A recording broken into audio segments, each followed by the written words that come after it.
Well, hello, and you have reached 8241 Soxcast with Herb, and I have a guest today. I knew this guy way back when.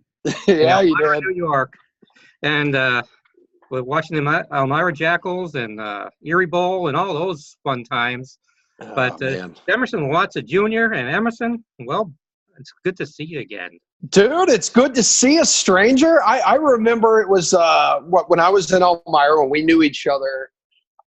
Almost like 11 years ago. I remember Steve Vesey and I remember sitting in was that your house or your basement or something? It was a studio. Yeah, and that's right. And then we Steve Vesey, Toby Motia, and there was somebody else too. Toby's partner in crime on the other station. Oh, was that Corey Hepler, right? It might have been somebody, yeah. But yeah, I know it was so long ago, but it's good to see you again, man. Good to see you. You got the UCF pride going. Yes, I do. Now, talk to me about the sweat, DraftKings, the sweat. What exactly is that all about? So maybe some listeners haven't got to it yet. Yeah, absolutely. So throughout the week, Monday through Friday, 6:00 Eastern time at night up until 7:00, myself and Jesse Cofield, we host this show called The Sweat for DraftKings. Basically, it's all daily fantasy sports and also a lot of sports betting as well because DraftKings has a sports book. It's huge. Sports betting and sports gambling becoming legal all over the place. So we got to touch on that.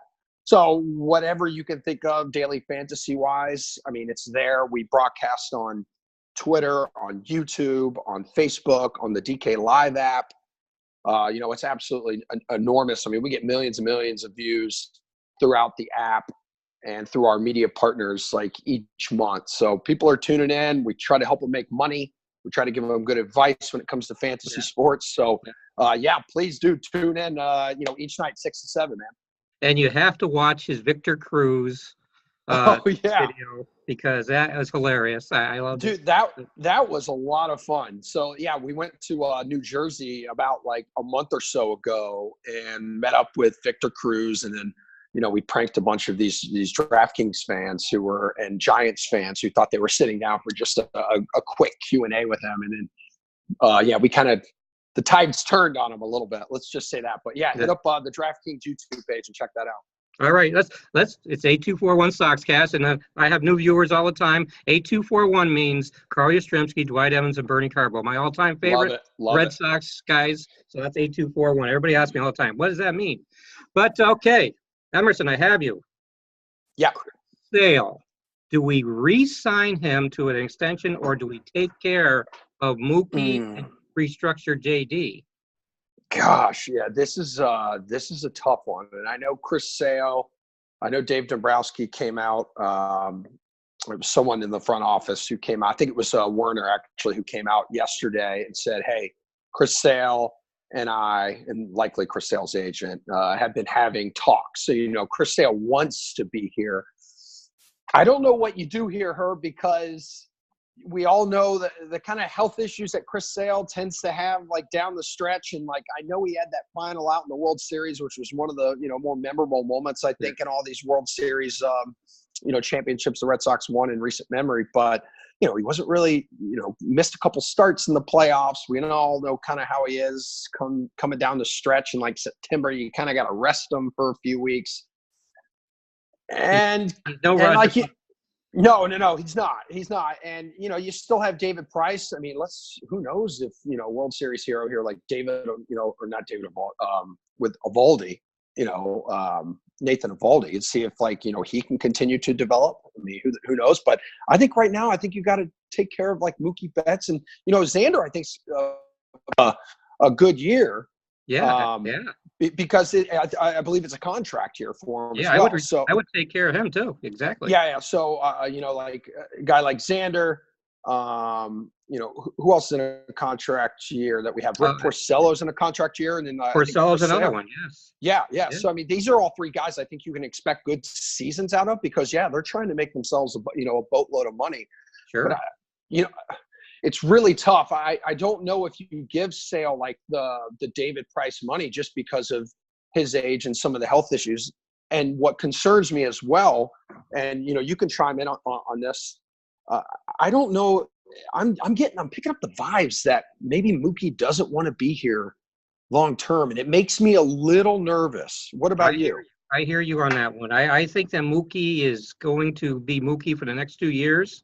Yeah. And then he's going to find out how much Mookie is worth. Yeah, And yeah. So I agree.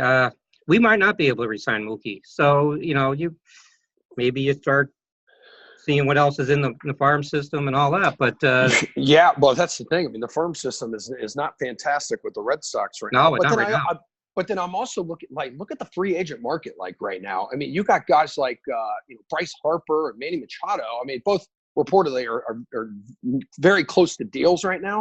But these guys are still technically free agents. And if I'm Mookie Betts or some of these other guys, hell, even maybe like a Chris Sale, and the Red Sox come to me with a nice chunky contract, I think you've got to strongly consider this, knowing these baseball owners are no longer giving out these 10-year, bajillion-dollar deals anymore. I think you got to take what you can get. Yeah, and by the way, Bryce Harper lost me money on DraftKings. Did he really? Blame Bryce Harper, not DraftKings. I thought he was going to come out of slumps. Never did. Yeah. All right, let's talk closer. Now, I got a dark horse for closer, and they're talking Barnes, they're talking Brazier, blah blah blah. I think you're going to see Carson Smith turn it around. You do. I think he's going to be a guy that, like he was with the Mariners. I think that he has to resurrect his career. Could he be a closer? I mean, could he be? Possibly, but come on, they've been trying to work with this guy the past few years, and it just seems like he never really comes around completely. Here's what makes me a little nervous, Herb, is that all right, so in 2015, you would know this, the Red Sox had basically 5 aces, didn't really have that closer role. That's true. Locked down. They kind of played with this a little bit when David Ortiz left. It's I think the Red Sox just need to commit to the position. I know you're going to have to pay someone. I don't think it's a position that you can just rotate guys in here. So, I'm just pulling up a few names here. Let's see. So I know Dabrowski, he's mentioned guys like Brazier, Barnes, and Steven Wright, all candidates to kind of pitch in the 9th if the Red Sox decide. In the 9th? Yeah. I know. And he's another guy. He came out this week and said, listen, what is it? His elbow or his knee? That's what I'm saying. He said he will never be 100% healthy. Okay, I want that guy pitching in the 9th inning, not necessarily. No. And listen, Kimber was great, was good to great majority of the season. Come October, oh my God, how many heart attacks did you have when that guy didn't have any hair left, but I was pulling up. Right? He's not worth $30 million a year. I'm sorry, he's just not. So I agree. Tyler Thornburg is another guy, I guess, that they could, could be in the mix. Heath Hembry as well, but none have much in the way of 9th inning experience in the majors, and that. So, much is the same when you look at this roster, even in the infield where third base and second base were kind of in flux a lot last year. Yeah. I think it's nice to have Dustin Pedroia back. Do they absolutely need him? No, because we won it. The Red Sox won it without him last year. You'll have Brock Holt, in that position. Brock Holt really was a mainstay last year. Yeah, he really was. So the closer position makes me nervous. I mean, the bullpen. The bullpen was not perfect the whole entire regular season. True. Next thing you know, you get to the playoffs. And some way in hell, these guys turned it on. Joe Kelly, where this? Yeah. Oh, yeah. And that's another thing. Joe Kelly, I think, would be in prime position to take that closer role, but he would have been a Dodger. He would have been it. Exactly. All right. Yeah. All right. Will we now? There's a rookie that hasn't made the big time yet, named Chavis. Okay. Will we see him this year if Devers struggles? Because Chavis is one of their. They don't have many highly ranked prospects. I mean, he would probably be the highest one, right? He's it, yeah. And this is the guy who was going yard in AAA. Was this right? Last year, he came back from a substance abuse suspension, and yes, that's right. Listen, I think right now, again, like I mentioned just a moment ago, I mean, third base was kind of one of those iffy things. You didn't really know what to expect at that position because I mean, while Devers was churning out long ball after long ball, and he would come up huge and clutch spots at the plate. Man, he was another guy who would kind of have you on your toes when you're watching him play defense. Yeah. But he was also a guy, again, in the postseason. I don't know what happened to this team. Like, I mean, they were fantastic all year long, but they looked like a step above even everybody else in the postseason. That included Devers. Devers had some pretty memorable plays. Yeah, he did.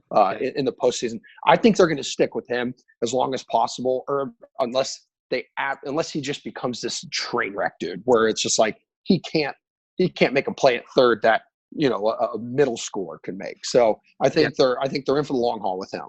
Finally, do we win 108 games again? Listen, the Yankees have improved as well. You know what kind of gets under my skin a little bit is the fact that you already know who's making the playoffs in the AL. I think the only question right now in the American League is who's going to be in that second wild card spot, because it's going to be Houston, it's going to be the Indians, it's going to be the Red Sox and the Yankees, and we're all just trying to figure out who's going to be that second wild card team. Sure. Do they win 108 games again? I think they'll hit the century mark. Do they hit 108?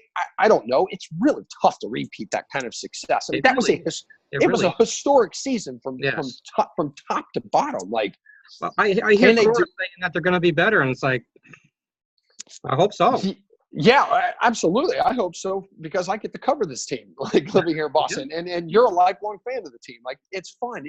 Baseball is better when the Red Sox are good and when the Yankees are good. Like, those 19 games those two teams are going to play this year are going to be super exciting. There will not be another dull moment in that series, at least in 2019.